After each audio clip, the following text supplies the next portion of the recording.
So ladies and gentlemen, our next set of speakers have arrived. We're talking about connecting economies through cross-border payments.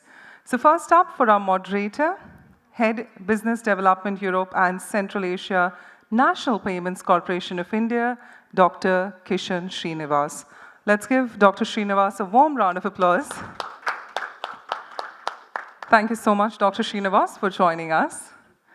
On that note, if I could have the founding partner and Chief Commercial Officer of iPiD, Mr. Alain Raes. Do we have Dr. Raes? Mr. Raes, let's give him a warm round of applause. CCO of PPRO, Mr. Motie Bring. Mr. Bring, welcome. Chief Executive Officer of Nepal Clearing House Limited, Mr. Neelesh Singh Pradhan. Thank you, Mr. Pradhan, for joining us. President Products and Solutions, TerraPay, Mr. Ritesh Pai. Mr. Pai, thank you so much. Deputy CEO of AfricaNenda, Ms. Sabine Mensah. I hope I've got the pronunciation right. Thank you. Come on, I think when a lady joins us, let's give her a bigger round of applause, yeah? Thank you. So while it's in the able hands of Dr. Srinivas to take it forward, let's all have a seat and let's take it ahead. Thank you. Over to you. Thank you very much. Am I audible? Yes. Great. Thank you very much. Made my life a lot easier. A very warm welcome and good morning to everybody. Thank you so much for your time today morning. Let me start off by giving a little bit of context. Pardon me for bringing in the COVID analogy because I know it's all depressing, but one thing that was common during COVID was the fact that it connected all of us in one way. There was hope. All of us looked to a better future. Everybody were worried about the vaccine and what it could do. And all of this was common. While there are such things that come up abruptly and connect the world, there is a lot that always connects the world for a long period of time. And I think one of the most important and salient ones of that has been trade and commerce. So take the Silk Route, the Persian business, whatever it is from time immemorial, all we've been doing is cross-border payments. Now let me give you, so in my time, whatever little time I've spent, I've seen the shape, size, color of money change so rapidly. This space is so dynamic that I feel that the people who work in this space are the cool kids in school. So I have with me a collective experience of about 150 years in the field of payments. Yeah, they're all young people, cool stars who've come in here. So I'm going to go and ask them about telling us a little bit about what cross-border payments means. I always, being a student of history, would like to start with history. So I'd like to throw out a question to each one of you. The same question. How do you think the space has evolved in your opinion? How do you think it has come until today? How do you think it's moved? Let me start with the lady first and then come. Lucky me. Thank you very much.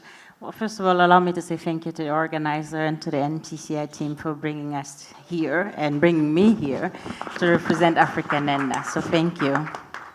So when you're talking about cross-border payments and connecting economies, there are three things that I see. One is inclusion, the second one is growth, and the third one is innovation. And allow me to elaborate. From an inclusion perspective, I'm a migrant. I was born in Burkina Faso, worked in Côte d'Ivoire, in Senegal, and I'm sitting today in Nairobi. And I have a very extended family. So every month, I am sending money to each of these different countries, to my mom and the rest of my family. So as a migrant, as millions of migrants, we are contributing and including millions of people through remittances. And for Africa specifically, in 2022, $53 billion came into diaspora remittances on the continent. So that's one pathway, that payments are enabling transfer of money and contributing to economic growth through remittances. And when I said growth, for me, the engine of trade, money exchange, is payment rails, because without it, it's complex. So for that perspective, when you look at it in Africa, we have the Africa Continental Free Trade Area, which ambition is for us to have a market as big as India throughout the continent. So having seamless payment systems will enable us to take an opportunity of additional income of 450 billion US dollars by 2035, if you believe the IMF, and also lift 30 million Africans from poverty. And the last piece when I say innovation is that we see with the evolution of payments, in 1997, so that's about 25 years ago, I was sitting in Burkina Faso. It took me 3 weeks in a wire, bank wire, to Côte d'Ivoire, neighboring country, like an hour and a half plane ride. Today, I mean, instant is a matter of second. I think Niall was telling me yesterday, was it 0.8 second at NPC transactions? 3? Okay, here we go. So it's really, it has changed. Customer experience has changed. Payment systems have changed. Instant really mean instant. If you're not delivering that, then you are in, big problems, I would say. So I think that for me shows the evolution of a payment system and how economies are connected by enabling seamless payments and by really propulsing cross-border trade. Ritesh. Yeah. So I think from an evolution point of view, if you look at it, I think I always like to talk in terms of number and data, right? It just helps you absorb things better. If you see the overall migrant or the expat population size that exists today, and again, I'm referring to a lot of World Bank data, maybe a bit dated. As of 2021, it stood close to around 300 million, right?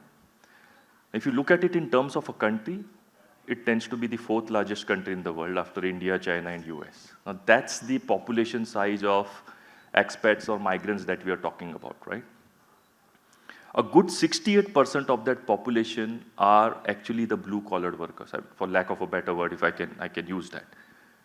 All of them will deal in a transaction ticket size of anywhere between 280 to 350 USD.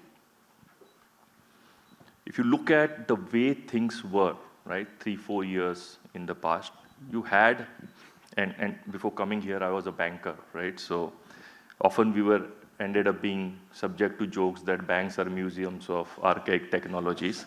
I won't get into the factual accuracy of that statement.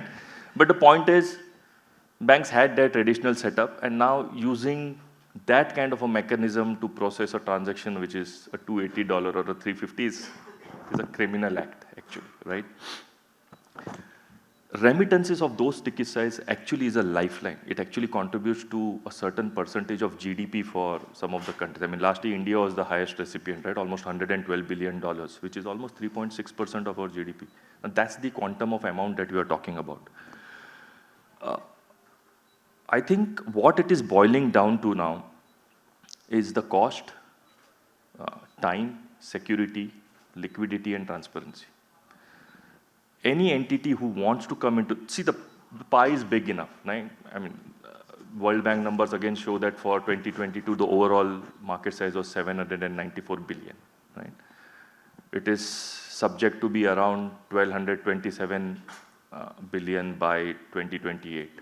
So if you're looking at covering that gap, then I think whoever comes and does innovation around these 5 points, trying to build the trust, the security, I think that is the way to go forward. And I think with a lot of these domestic networks getting developed, where the instant gratification, transactions getting delivered inside a minute vis-a-vis compared to those, 3 days kind of a time frame. I mean, and also from a demographic perspective, many countries are now having a very young population, right? And you can correct me.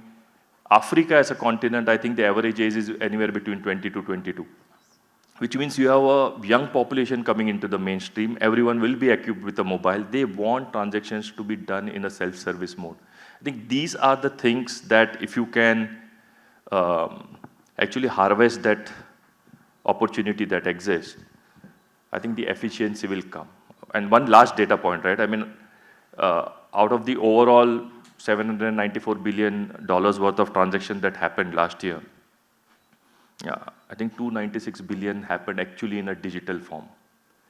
But by 2027, it is expected that net number will reach around 428 billion, which means a whopping 45% upside, right? the sooner you close down on that gap of transactions being done in an assisted mode vis-a-vis a self-service mode, I think the first 5 factors that I talked about, cost, time, security, transparency, liquidity, I think that will get improved and you will see the benefits. Otherwise, I mean, today again, the World Bank report says that to process a $200 transaction, sometimes the cost is as high as 6%, which is a absolute sin in today's day and age, right? Totally. Thank you so much for inviting me in this wonderful program. So with respect to the cross-border payments history and where we are evolving towards, I come from a country in Nepal whereby the most 3 of the major components of our GDP is a trade, then remittance and tourism. Close to 80% of the GDP is covered by 3 components. And all of 3 components of these 3 components as a single pillar of having an efficient and resilient cross-border payments. So out of these, even if we talk about some of the data for the international market size of the international cross-border transactions, international transactions, including business transactions and the consumer transactions, it's close to 156 to 160 trillion, of which 150 is for business transactions only. So still the business transactions is still led through the traditional arrangement of corresponding banking arrangements, whereas the consumer banking, which is normally a very low value, low ticket and low margin transactions, is what is the consumer transactions, including the remittance as well. These were normally being handled through the money transfer service providers. Since there was a very low margin on it, most of the banks had remained outside of this segment. However, because of the use of fintech technology, cross-border innovations and collaborations happening in the cross-border space, most of the banks and fintechs have actually come into picture in the consumer segment of this cross-border transactions as well. So if I have to take a consideration of, let's say I have to transfer a $100 transfer to Nepal from any one of the countries, I cannot actually expect having $5 or $6 or $10 of transaction fee on it. As of today, I would like to have a clear visibility, end-to-end visibility of this transaction, how it is moving with real-time notification on the sending and receiving side. I would like to know what is the exact amount that the beneficiary's account will be credited. I would like to have a transparency in the charge. In most of the traditional mechanism, that there is it runs in a very opaque environment. So that's what is actually changing in the international payments or in a cross-border payments. This has been possible because lots of innovations, lots of collaborations happening, whether that's through bilateral arrangement between 2 entities, banks and banks, PSPs, banks, fintechs, or money transfer agencies with the banks. So lots of innovations happening, reducing the cost, increasing the resilience, increasing the transparency. Exactly, the customer knows exactly what's happening with that transaction. That's what is driving cross-border payments. And as we see this bilateral arrangement between any of the entities happening between 2 or more jurisdictions, the infrastructure or the modality of this cross-border transaction is moving from bilateral to regional or national infrastructures being interconnected or integrated or collaborated between countries, maybe in a bilateral arrangements initially. That's where the market is moving, and we would see there more of a regional collaborations happening on this space so that there is a standardization on this or a harmonization in terms of the cross-border transactions, basic minimum rules being defined for these regional interconnections, and that's exactly will drive the consumer-based, consumer-initiated international transactions as well. Thank you. Motie. Yeah, I'm taking a bit of a different view here, and it's to do with my experience. So I spent the last couple of decades working in e-commerce and seeing how the evolution of technology and transformation that we've seen over the last couple of decades have changed the way consumers behave and companies behave. And you know, Sabine started with a personal, you know, account to account, how you transfer funds between countries for individuals. What I have seen over the last couple of decades is how technology has evolved. So I remember 20 years ago talking to colleagues in a company I worked for, and they talked about mobile payments. And I thought that that would never take off. No one would ever use mobile to make payments. But that was based on the technology that was available, 20 odd years ago, where you couldn't make a transaction, and if you wanted to use a network for that, it would cost you 40%, and it would take 6 to 9 months to get the settlement. The evolution that we've seen on mobile devices, for example, allowed for technology to change the way people behave and the creation of new payment methods. Now, really, when I look at the cross-border, it's in-border first. So what happened is the evolution of payment methods in different countries. And combine that with technology, it created a global environment where companies can operate, consumers can buy from different countries, etc. So, you started talking about COVID. Even within communities, you had a restaurant who normally would service 10, 15 people, suddenly able to sell it to hundreds of customers who would go online and make a transaction and buy. And that's the same for businesses. You can have a business based here with customers in the UK or Germany or Ireland able to make the purchase because it can use digital payment methods to do those transactions. So the evolution that I have seen over the last couple of decades, the reduction of use of cash, the penetration of new payment methods, and then the adoption of that by businesses. So the understanding that if you want to be successful, you need to understand how local markets work has been instrumental to what we've seen in a shift of behavior. We've seen that in all the continents. It's not unique to one country or another. It's a global phenomenon. And I don't think that's going to stop, which is why it's so exciting. Great. Alain?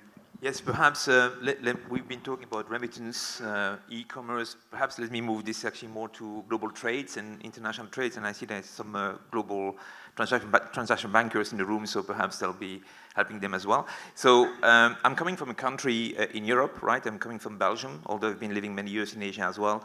And what we've seen, as you know, the European community has been built and created in the mid-50s, right, about 60, 70 years ago now, on the promises that it will remove all the trade barriers, right? And in order to do so, that will help a continent that was highly impacted by the Second World War to regrow and become actually an important economies in this time, right?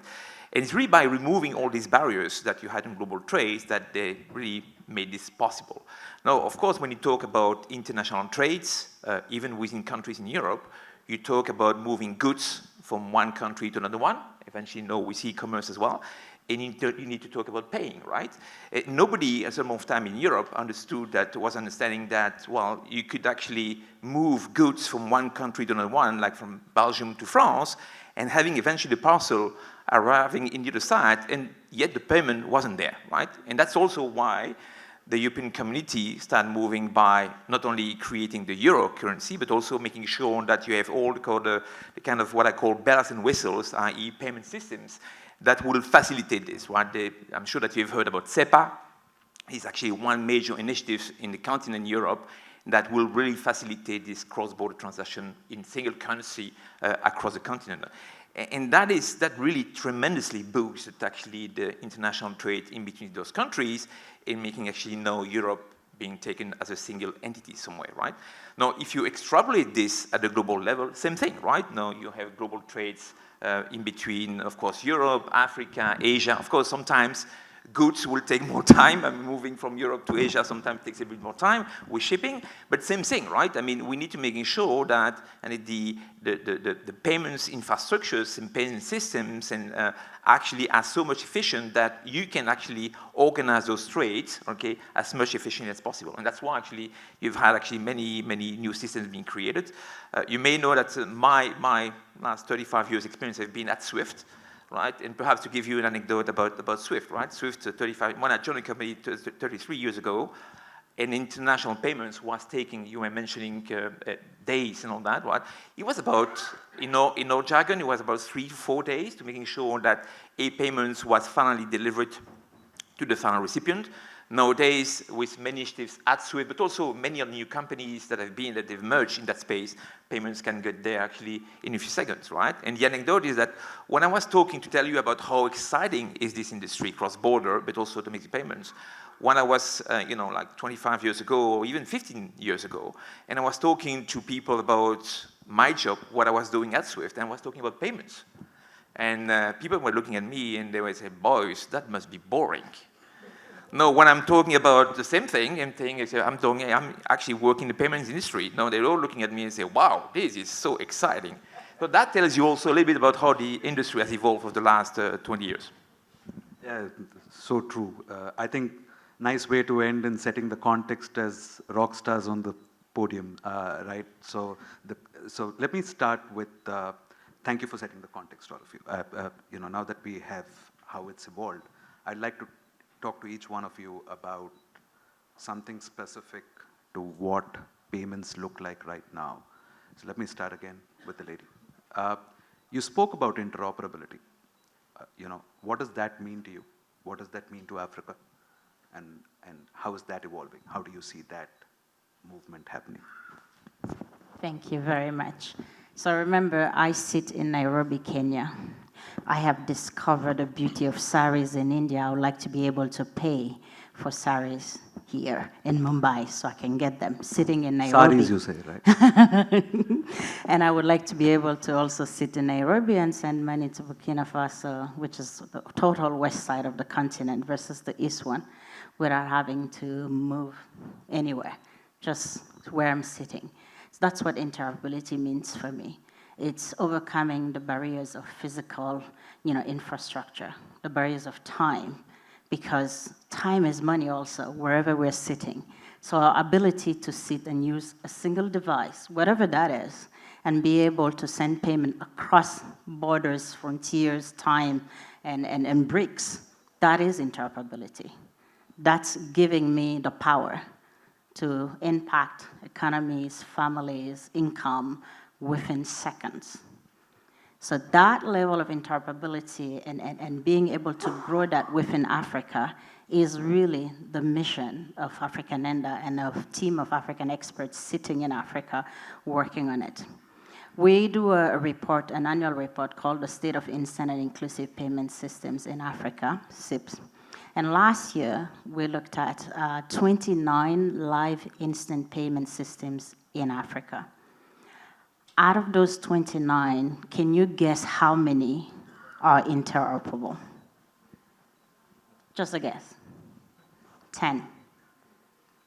That's a very low number. So 10 of these systems were interoperable in 2021.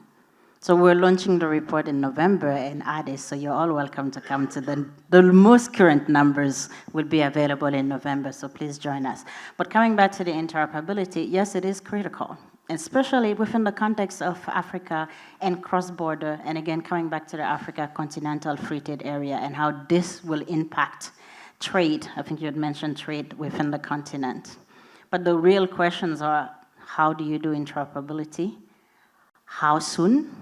How much is it going to cost? For whom? And who's going to be playing the rules of the games to be able to interoperate, not only at the domestic level, but also at the cross-border level.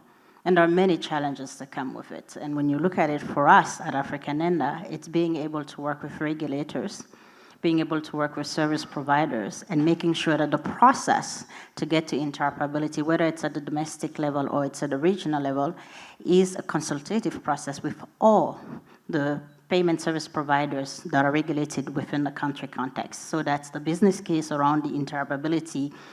Charges, fees, and costs for the consumers make sense and will support the scale of these systems, because it's all a numbers game. Scales brings profitability to all players, and for a consumer's perspective and competition, it is a win because costs will go down from a consumer perspective. So these are, for us, critical components of the evolution of payment systems in Africa, and how we work with partners like yourself is also another way, contributing to the knowledge in the ecosystem in Africa, and also facilitated peer learnings. And I'm really happy to be sitting here today and learning so much about your market, and what I'm looking forward to going to filter also with NPCI to understand better. So those are all ways that we at AfricaNenda seek to support our ecosystem players in Africa through the policy support and the advocacy we do for inclusive payment system, through capacity building, peer learning, but also we have a technical team that provide technical assistance as well as pre-project support to our stakeholders in Africa and on the regional system to make sure that the change, the velocity of change is coming fast enough. Because I think you had mentioned about costs. I mean, the SDGs are looking at 2030 to have costs lower than 3% when you look at SDG 10C. For that to happen, we need to be working really, really fast. Otherwise, I mean, in 7 years, we'll still be sitting here talking about that, so. Well, thank you very much. You brought about a very relevant example of what interoperability means, and I think it's brilliant. It's more about sending money as well as being able to purchase something, you know. So allow me to shuffle this up a bit. You know, the Sari example is a brilliant example, right? And PPRO runs a very unique business model, Motie, and alternate payment methods is what you focus on. Could you talk a bit about how the business model has evolved and what are you looking at as strategic markets? I think for me, when you look into the evolution of payments and payment methods around the world, even, you know, we spoke about Euro before and how there's one SEPA system. There is one SEPA system, but actually every European country has its own payment method that is dominant. Just like UPI here, you have Ideal for the Netherlands, Bancontact for Belgium, Twind for Switzerland. So every country, so Europe is as fragmented as any other continent when it comes to payment methods. And I think what we're trying to do is create choice. Create choice, help businesses to go into different markets and understand how to activate consumers, how to get to them and be able to have a wider reach. But it works both ways because then consumers have a bigger choice. So consumers, we're democratizing the process of buying anything. So you can, from buying goods to going on holiday to whatever you want to do, you should be able to do that by having a wider range of options in front of you. As we look into cross-border, when you enable other companies from other countries to work in your country, you're creating a better competition, which means your consumers have a better choice. They can make much more educated decisions, and they can demand better services. Now, what we try to do when we work with different PSPs, with different companies, is really help them understand what you need to do to be successful in different markets. And what we're trying to do is stay ahead of the game. So try and understand which technologies are going to be adopted and how. Now, in many countries, you have multiple payment methods. You might have one or two that are dominant, but you have customers, consumers who would want to use many other payment methods. And it might be just 2 or 3, 4% of the market, but it is still 2 or 3% of the market that you'd miss out on if you don't understand it or if you don't offer those payment options. For example, buy now, pay later is very dominant in some countries. PayPal could be a payment method that will be very big in some, but not in others. So it's understanding all those different payment methods. I think a lot of businesses historically came from the notion that you have to work with the big schemes. You know, Visa, MasterCard, Amex. If you have those ones, you can go anywhere in the world and you'll be successful. And then I remember the first time I went to Amsterdam and I went to the supermarket with my Visa card and they didn't know what to do with it because I didn't have Ideal. You know, so those big brands are important if you're in some markets, but not in others. And I think understanding the cultural differences and respecting how people want to behave in different markets is key. And so what we try to do is help on identifying what is the right model for different companies, for different countries. So we can then work with companies on, if you want to go to a certain market, what do you need to do to be successful? Companies will spend a lot of money on marketing, on setting up the infrastructure, and payments a lot of the time is being left behind. It's not part of the strategic thinking of what do we need to do to be successful in markets.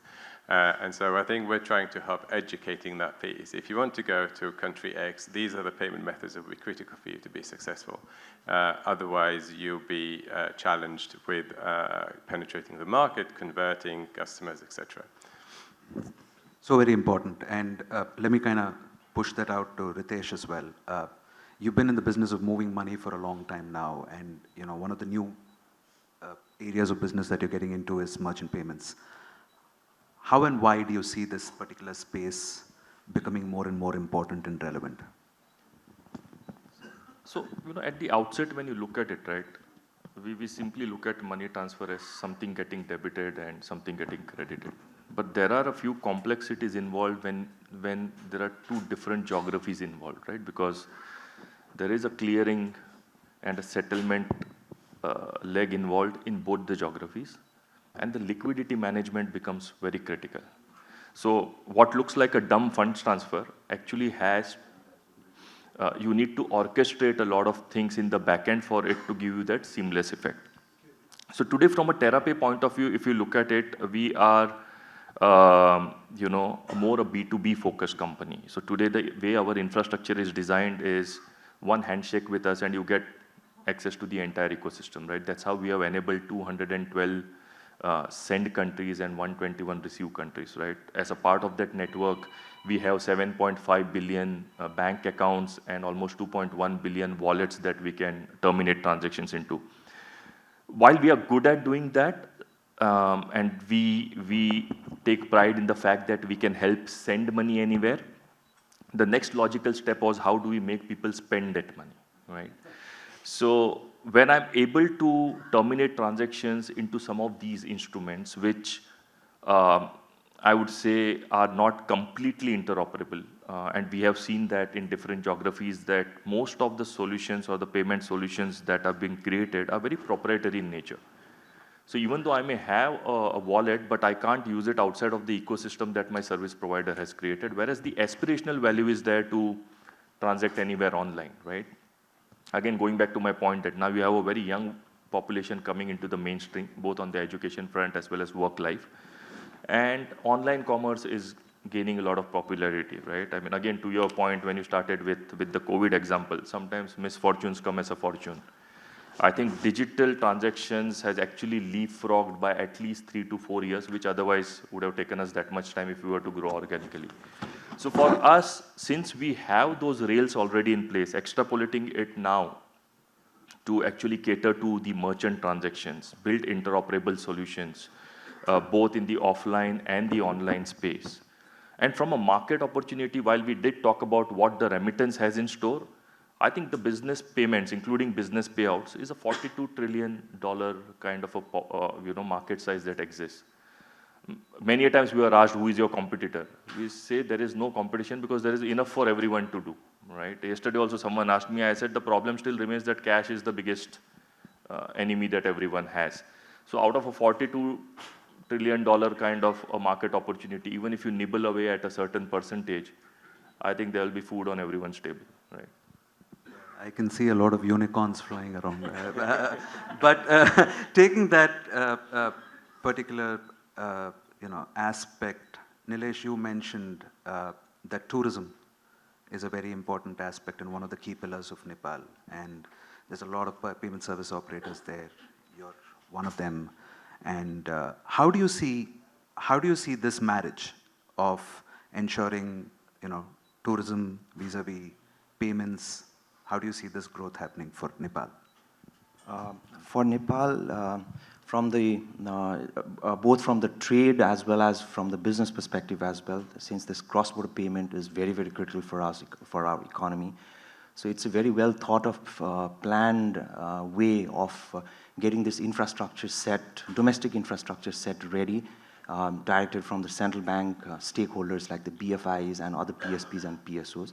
What we have actually done is though this is a very small economy, we need to be ready with our infrastructure domestically, need to have some of the players so that they can innovate and collaborate as well within the market so that the relevant use cases are introduced, they are marketed well, the domestic transactions picks up, and so whatever the use cases are applicable, and there has to be a central infrastructure which needs to play an intermediary role for interconnection of the domestic operators as well. And that's exactly what's happening in Nepal. So we have around 27 licensed payment service providers, though we are an economy of $40 billion only. So there are around 10 PSOs, payment, which basically provides an infrastructure for Nepal. Whereas there are very typical infrastructures like real-time RTP rails, or maybe an ACH rail, or an open API infrastructures like NPI in Nepal, which plays an intermediary or the interoperability between the domestic players as well. So that's exactly what the NCHL, the Nepal Clearing House Limited, which I represent, is playing a role at.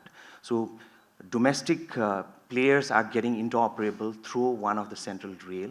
And if I have to take the transactional data as well, our RTP, which covers around, last fiscal year, we processed around 4.2 trillion Nepali equivalent of transaction, which is close to 78% of our GDP is what is processed through real-time rails on itself.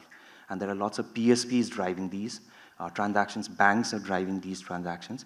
And the way that we have built this RTP rail in our Nepal, which called as an RPS and NPI in Nepal, this actually, unlike in some of the other jurisdictions where RPS is typically for low-value retail payment, it also handles government payments, business transactions, and the consumer payments as well, all three verticals, and even the bulk transactions or even the one-to-one type of transactions, different segmental transactions also handled through this RTP. So the way the architecture of this RTP has been built up with, let's say, the financial transaction failure rate of 0.2% or less than that.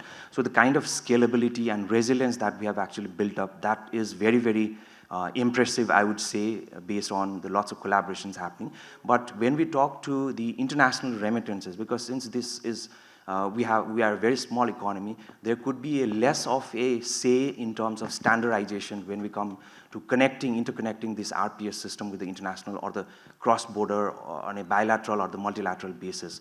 So, so to enable this, having a right infrastructure in place for Nepal is primarily important for non-card, and for the card infrastructure also, the work in progress is we're building up our own domestic card scheme network as well, which needs to get connected with the international networks as well. So when we relate that with the tourism sector, which close to 7.5% of our GDP is through tourism, and most of these international transactions in the tourism sector is through the cards network. Primarily through the global network of cards.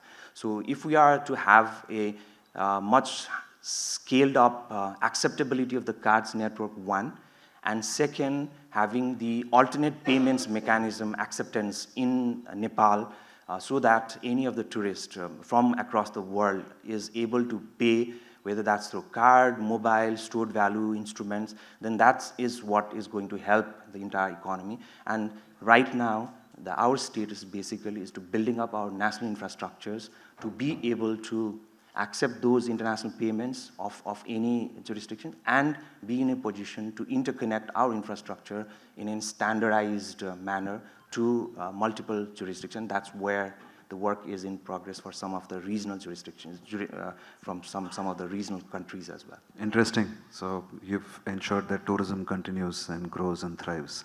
So Alain, I'd like to kind of pick a bit on your past experience as well as what has been spoken here, because the future looks very interesting.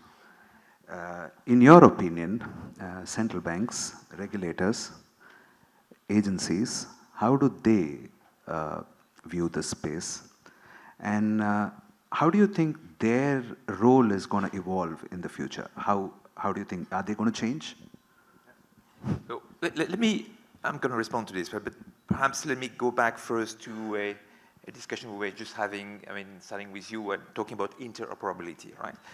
Which is really essential when it comes to making sure that international payments, cross-border payments can be really performed seamlessly and efficiently, right? When it comes to interoperability, it boils down to me, two major factors. Data, and in data I understand also standards, the way you transfer data, right? And the second point is about regulations, right? You all know, I'm not sure actually we have several bankers in this room, but one of the reality of our world today is that local regulations when it comes to payments are all different. And even actually you mentioned Europe, right? Where clearly you have no central payment systems across the board. And yes, indeed, built upon those central payment systems, you have a variety of different local domestic system that really offers a much better customer experience to each and every one that you mentioned, right? Now the choice, of course, is which one are you going to take for that, right? But it really boils down to what kind of data do we need to exchange to make sure that the payments is moved efficiently, right?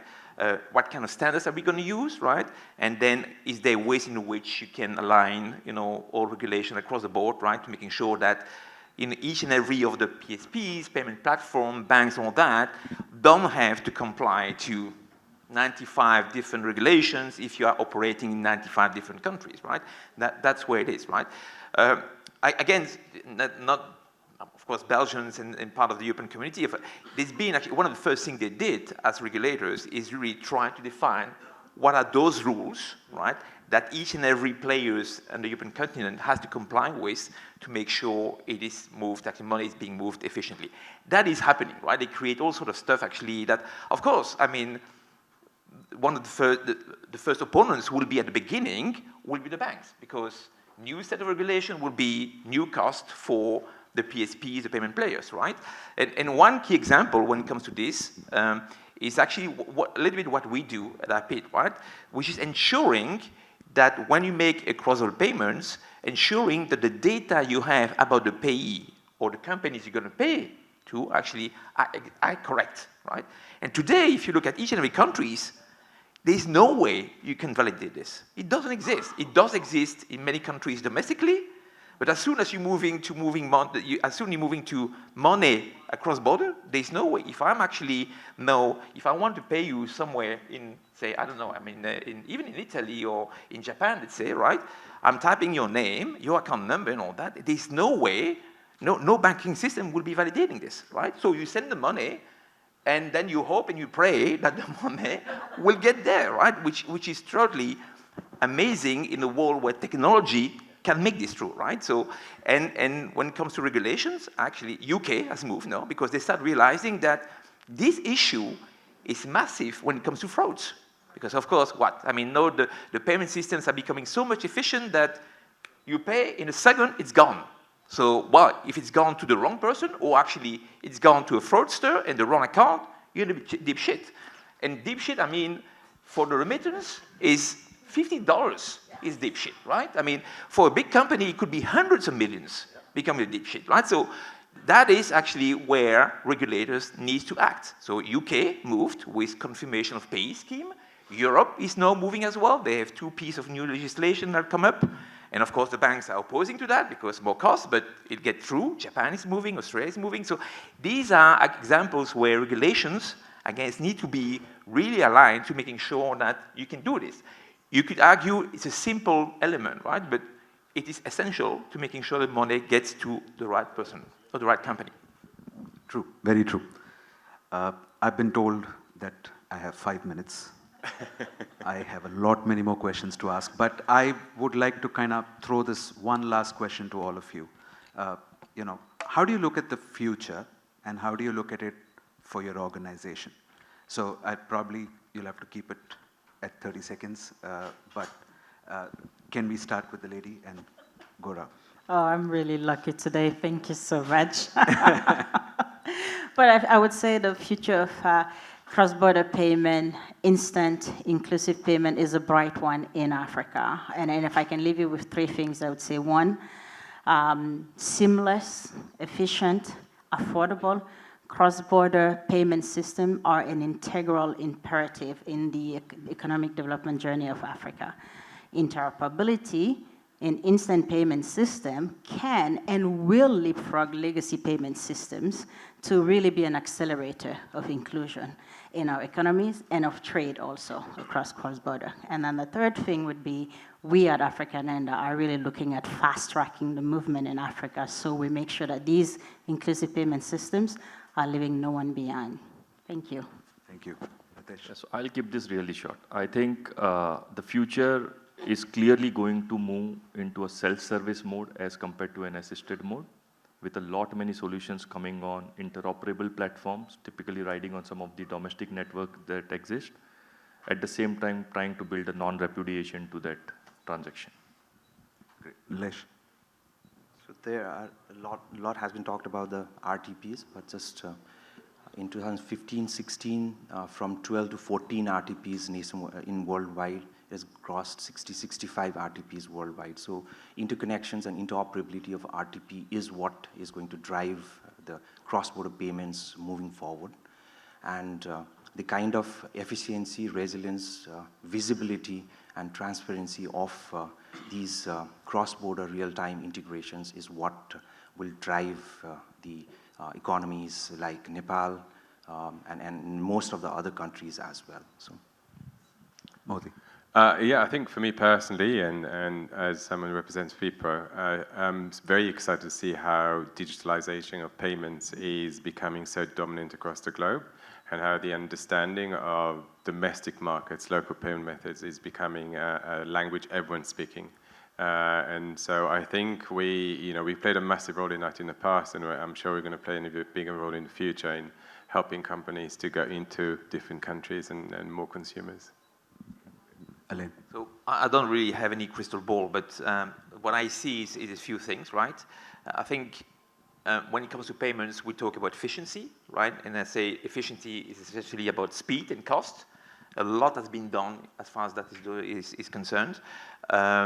We also talk about customer's experience, and there clearly I see a lot more harmonization coming, standardization, investment into new functionalities that will make the journey of the payer, even actually the receiver, actually a lot better. Now, there's also one thing that I see is, and maybe wrong, maybe right, and all that, but I see so many payments initiatives in the world, hundreds of new initiatives every year, right?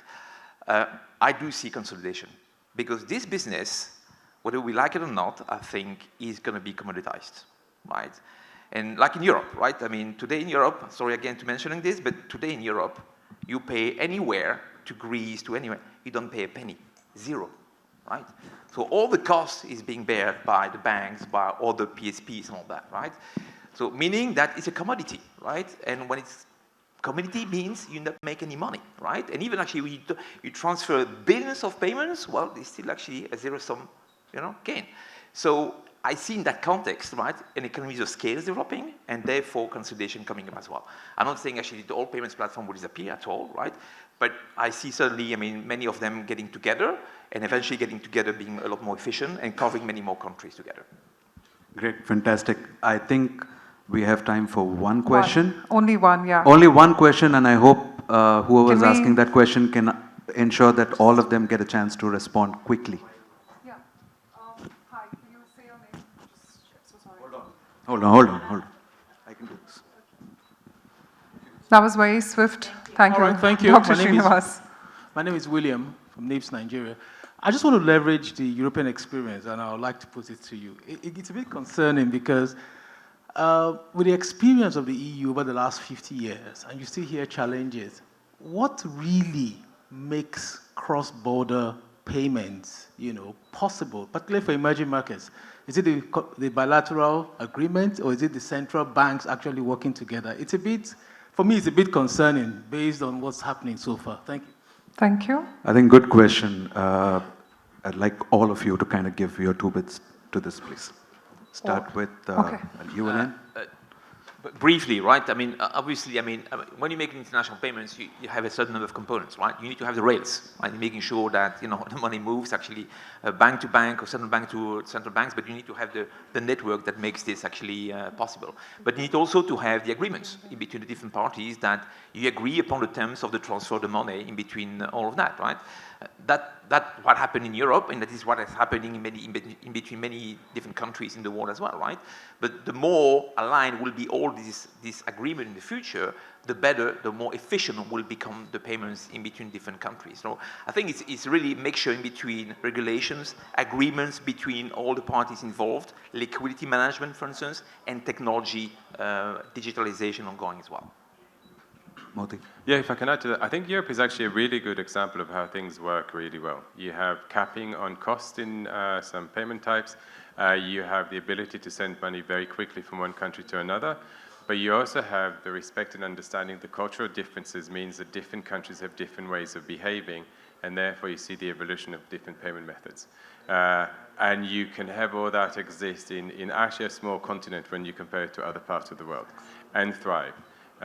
So if Europe is an example, it's actually a good example of how you could create a massive choice to consumers and help companies really flourish in those environments, both domestically and internationally.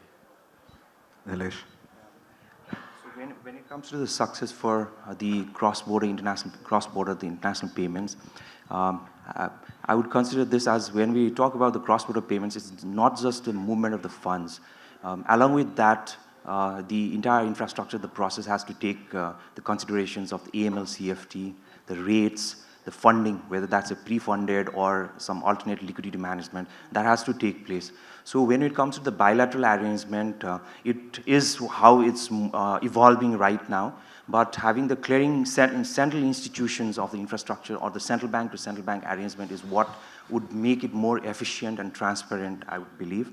And that's exactly how Nepal is also doing it in terms of, if we are to talk about Nepal and India cross-border real-time rail being integrated between the two countries, the central banks in both the sides are directly or indirectly engaged to enable this happen so that the process is smooth. Any of the hiccups, whether that's in the rules, whether that's in the charges or in terms of the funding arrangements, they are aware of it, and timely interventions is actually taken care of. So maybe by the end of this fiscal year, by the end of this year, basically, we may be going live with Nepal and India cross-border transactions.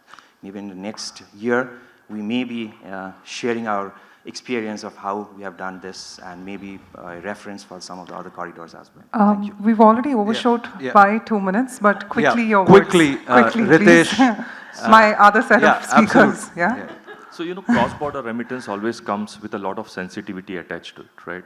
Especially knowing that a lot of black sheep can also come and contaminate the ecosystem. And I'm aware that there is a lot of regulatory participation in this event, so I will try and give a diplomatic answer. Regulators the world over are concerned on two fronts. How do you manage your risk and how do you take care of customer grievance redressal? And when it comes to cross-border, there are a lot many more nuances that are attached to it, right? Especially for some of the smaller economies, etc. There's a balance of payments, etc. Till the time the regulators don't give a blessing, a lot of these frictions tend to happen. I think over a period of time, with a lot of these interoperable platforms coming between the countries where the regulator can have some kind of a parental guidance on that overall transactions, I think we'll just see things easing up in the near future with a lot many more transparency and, a complete line of sight of the transaction right from the source to the destination. Quickly, Sabine. We need inclusive schemes open to all payment service providers at a country level, regional level to come into the ecosystem. We need regulators to harmonize policy. AML, CFTA is one that you've already mentioned also. And then at the end of the day, we want a regulatory environment that's conducive for competition and innovation. So we provide the maximum functionality use cases to customers and make this seamless and affordable. Then we'll be able to include millions of Africans that are still excluded financially. Well, thank you very much. I'm sure that all of you have taken something back. What I've taken back is that there's a lot of work to be done in the future. So thank you very much for your time. Thank you so much for being here. Namaste. Thank you.